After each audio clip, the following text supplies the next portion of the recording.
हूँ शिवानी। ಕರ್ನಾಟಕ ಸರ್ಕಾರದ ಸಮಾಜ ಕಲ್ಯಾಣ ಇಲಾಖೆ ವತಿಯಿಂದ ವಿಜಯಪುರ ನಗರದಲ್ಲಿ ಸ್ಥಳೀಯ ನಿರಾಶ್ರಿತರ ಪರಿಹಾರ ಕೇಂದ್ರವನ್ನು ವಿಜಯಪುರ ಹಾಗೂ ಬಾಗಲಕೋಟೆ ಎರಡು ಜಿಲ್ಲೆಗಳಿಗೆ ಸೀಮಿತವಾಗಿ ನಡೆಸಿಕೊಂಡು ಬರ್ತಾ ಇದ್ದಾರೆ.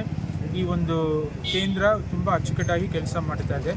ಇದರಲ್ಲಿ ಈಗಾಗಲೇ 150 ನಿರಾಶ್ರಿತರು ಉಳ್ಕೊಳ್ತಾ ಇದ್ದಾರೆ. ಇದರಲ್ಲಿ 91 ಮಂದಿ ಹೊರಗೆ ರಾಜ್ಯದವರು, 59 ಮಂದಿ ಕರ್ನಾಟಕ ರಾಜ್ಯದವರು. ಇದರಲ್ಲಿ ಕೆಲವೊಬ್ಬರು ಮೆಂಟಲಿ ಚಾಲೆಂಜ್ಡ್ ಇದ್ದಾರೆ ಮತ್ತು ವಿವಿಧ ಕಾಯಿಲೆಯಿಂದ ಹೊರಲುಬವರು ಕೂಡ ಇದ್ದಾರೆ. ಇವರೆಲ್ಲರಿಗೂ ಒಂದು ಸಮಗ್ರ ಅಭಿವೃದ್ಧಿಗಾಗಿ ಭಾಳಷ್ಟು ಕೆಲಸಗಳನ್ನು ವಿವಿಧ ಇಲಾಖೆಗಳ ಸಹಕಾರದೊಂದಿಗೆ ಸಮಾಜ ಕಲ್ಯಾಣ ಇಲಾಖೆ ವತಿಯಿಂದ ಹಮ್ಮಿಕೊಳ್ಳುತ್ತಾ ಇದ್ದಾರೆ.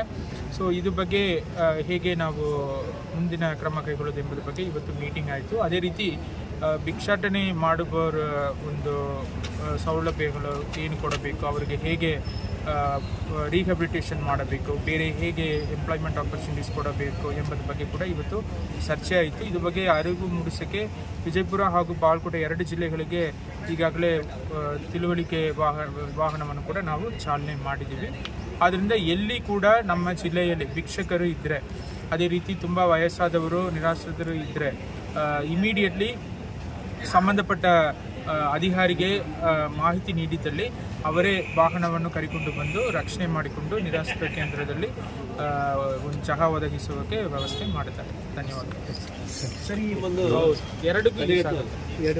ಆಕ್ಚುಲಿ ಈ ವೆಹಿಕಲ್ ಇರುವುದು ಭಿಕ್ಷಕರನ್ನು ರೆಸ್ಕ್ಯೂ ಮಾಡಿ ಕರ್ಕೊಂಡು ಹೋಗಿ ಆ ಸೆಂಟ್ರಲ್ಲಿ ಹಾಕಕ್ಕೆ ಮತ್ತೆ ಹಾಸ್ಪಿಟಲ್ಗೆ ಟ್ರೀಟ್ಮೆಂಟ್ ಕರ್ಕೊಂಡು ಹೋಗಕ್ಕೆ ಅದಕ್ಕೆಲ್ಲ ಯೂಸ್ ಮಾಡ್ತಾ ಇರೋದು. ಈಗ ನಾವು ಅದನ್ನು ಅರಿವು ಮೂಡಿಸಕ್ಕೆ ಸ್ವಲ್ಪ ದಿನಕ್ಕೆ ಯೂಸ್ ಮಾಡ್ತೀವಿ.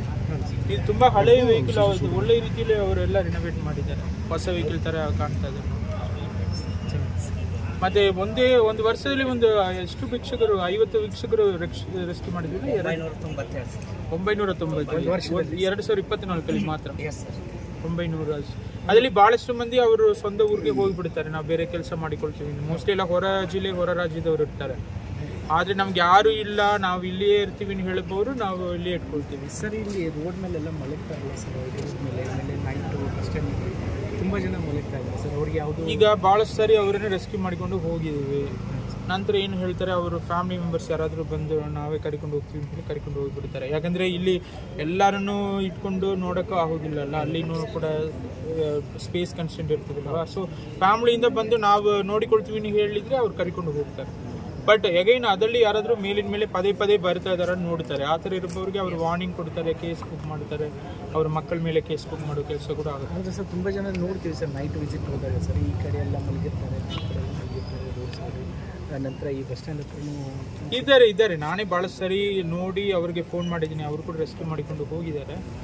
ಅದಕ್ಕೆ ಕೆಲವೊಬ್ಬರು ಏನು ಮಾಡೋದು, ಮತ್ತು ಅದಕ್ಕೆ ನಾವು ಈ ಥರ ತಿಳುವಳಿಕೆ ಕೊಡೋಕ್ಕೆ ಪ್ರಯತ್ನ ಮಾಡ್ತೀವಿ. Thank you.